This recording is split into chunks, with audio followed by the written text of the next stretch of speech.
Bonjour à toutes et à tous et bienvenue pour cette vidéo consacrée à une sélection de comics.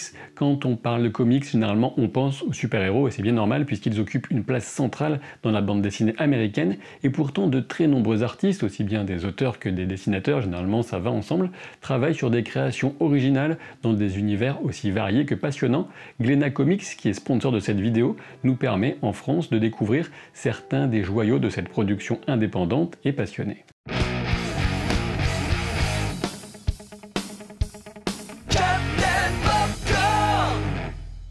Que vous aimiez le genre de l'aventure, de la science-fiction, de l'ésotérisme, de la fantasy, du policier ou encore de l'horreur, vous trouverez votre bonheur dans les histoires de la collection, dont j'ai choisi 3 grands noms aujourd'hui pour vous les présenter. Et je commence ma sélection avec The Wicked, The Divine. Il est très possible que vous connaissiez déjà ce titre, qui connaît un énorme succès, notamment aux États-Unis, et dont 6 tomes en version intégrale sont déjà disponibles, même ici en France.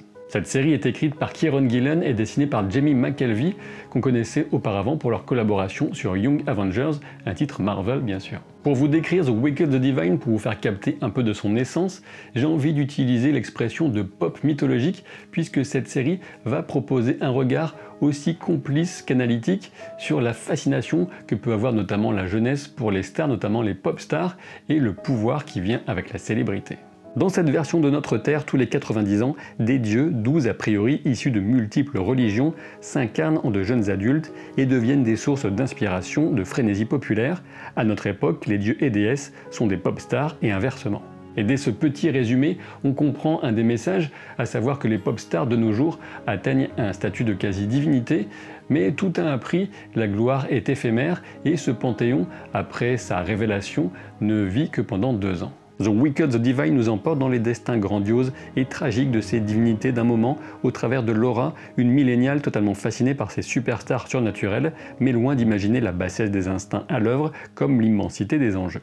Pour ce qui est de l'intrigue elle-même, je dirais qu'elle commence à prendre toute sa substance au cours du 2e tome, et j'aurais sans doute préféré un peu plus de développement de ce monde et de l'impact que ces jeunes divinités ont sur lui, avec toutes leurs faiblesses et bien humaines, assorties de pouvoirs carrément divins. Mais avec autant de divinités et de références aux idoles réelles de la pop, vous vous amuserez à reconnaître qui est qui, pas étonnant que le récit se centre sur ses nombreux protagonistes. Ce qui ressort avant tout de ce titre reste pour moi la prouesse graphique au niveau de l'illustration bien sûr, mais aussi de la colorisation et même du lettrage spécifique à l'expression de chaque divinité. Il me semble très délicat de déterminer quel est le public cible idéal de The Wicked, The Divine, sachant que la série a des fans de tous les âges. Ce qui est certain, c'est que ces quelques moments de violence ou encore de sensualité ne la réservent pas du tout aux enfants, mais je pense que si vous avez une sensibilité pop ou encore un œil artistique, ça pourrait carrément vous plaire. Le 2e titre de cette sélection n'est autre que Dark Crystal, ou The Power of the Dark Crystal, un univers que vous connaissez, j'espère bien, que ce soit au travers du film original de 1982, ou encore grâce à la magnifique série préquelle, disponible sur Netflix et à laquelle j'ai consacré une vidéo découverte. L'histoire du comic se situe 100 ans après les événements du film et explore le devenir de la planète Thra, qui est supposée avoir prospéré sous le règne de Jen et Kira, les héros du film. Il me semble particulièrement intéressant de souligner que l'histoire de ce comics devait de base devenir la suite du film de Jim Henson et Frank Oz. Et l'idée originale de cette histoire vient de David Odell, qui était déjà scénariste du film de 1982, même si au tout début il ne s'agissait que d'une discussion entre lui et Jim Henson. Et beaucoup de temps a été consacré au développement de ce projet qui n'a malheureusement pas pu aboutir, mais c'est une magnifique consolation que d'avoir enfin cette histoire en version comics.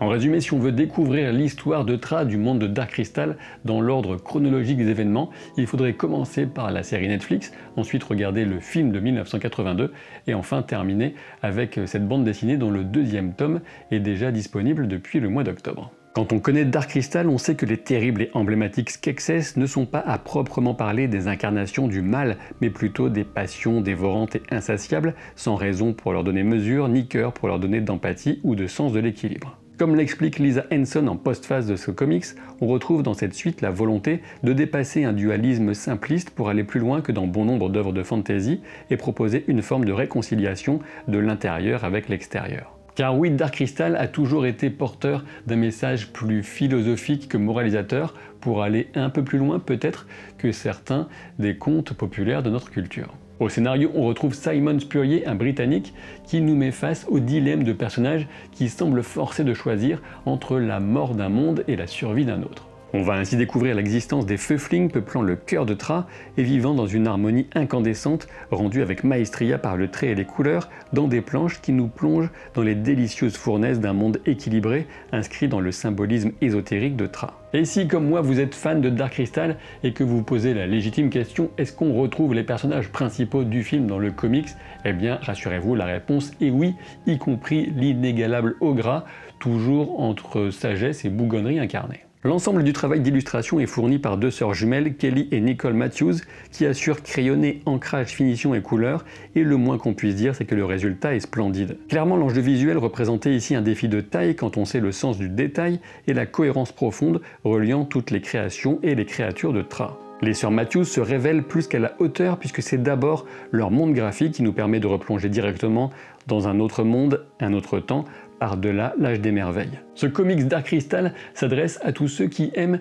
une fantasy qui préférera souvent la sagesse et l'inventivité à la violence, même si ces ingrédients ne sont évidemment pas exclusifs. Ce qui est certain, c'est que ce comics Dark Crystal est parfaitement adapté aux enfants. Je termine cette sélection de comics avec Lazarus qui, de ce trio, est sans doute celui qui m'a le plus marqué par son scénario. Avec Lazarus, on change radicalement d'ambiance, fini les Beautiful People divins de The Wicked Divine ou les planches enchanteresses de Dark Crystal.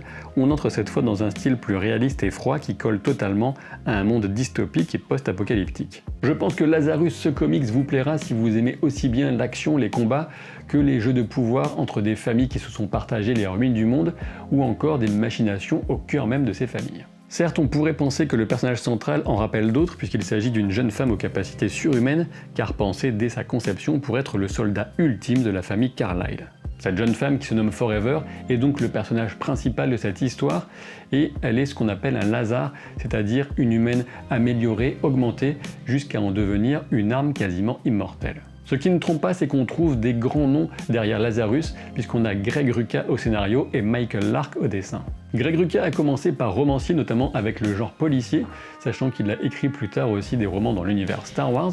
Et pour ce qui est des comics, il a travaillé chez les deux grandes maisons Marvel, DC, avec chez Marvel du Punisher, Daredevil, Wolverine, Spider-Man, et puis chez DC, Batman, Superman, et notamment Gotham Central, une série très marquante. Gotham Central est d'autant plus pertinente pour le cas qui nous intéresse, puisqu'il s'agissait déjà d'une collaboration entre Rucka et Lark. Du point de vue de l'illustration, le contraste est extrême avec The Wicked Divine ou encore Dark Crystal. Lazarus propose un visuel bien plus sombre qu'on pourrait rapprocher d'une ambiance de série avec le réalisme qui l'accompagne. Pas étonnant donc qu'il existe un projet d'adaptation par Legendary TV pour une diffusion sur Amazon Prime Video. De prime abord, le premier tome de Lazarus pourrait donner l'impression de piocher dans quelques références de dystopie habituelles pour en proposer un simple cocktail à la sauce Rucka, mais c'est bien plus subtil. Forever Carlyle évolue dans un univers soigneusement pensé et construit dont la richesse ne se révèle que progressivement par petites touches, en évitant une plâtrée indigeste d'exposition. Ce qu'on comprend de cette terre dévastée, on le devine en suivant l'intrigue. Les territoires sont donc répartis entre les domaines de puissantes et richissimes familles sur la base d'une organisation féodale.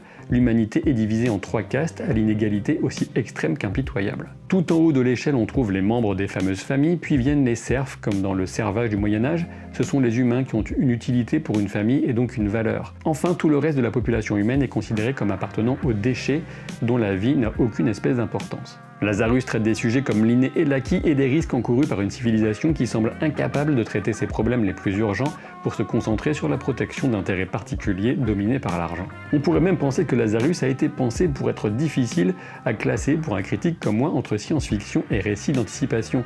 Gage de qualité, le récit propose un avenir terrible mais plausible qui vient explorer les dérives potentielles de tendances sociales, économiques et écologiques actuelles. Et comme vous l'aurez peut-être déjà deviné, même si Forever est censée être une tueuse sans pitié, puisque c'est ainsi qu'elle a été conçue, eh bien, au fur et à mesure, elle va sans doute montrer un peu plus d'humanité que certains des autres membres de la famille. Pas de poudre aux yeux donc, mais la proposition des bases d'une histoire solide qui déploiera tout son potentiel au long cours, sans oublier des séquences intenses d'une violence explosive, réaliste et donc nécessairement brutale et sanglante. Si un ou plusieurs de ces comics vous intéressent, sachez que vous trouverez des liens en description de la vidéo. J'espère que cette sélection de comics vous aura plu, vous aura donné des idées. N'hésitez pas à partager vos propres coups de cœur, vos découvertes en commentaire sous la vidéo. Et puis je vous dis tout simplement à très vite pour de nouvelles aventures. Salut!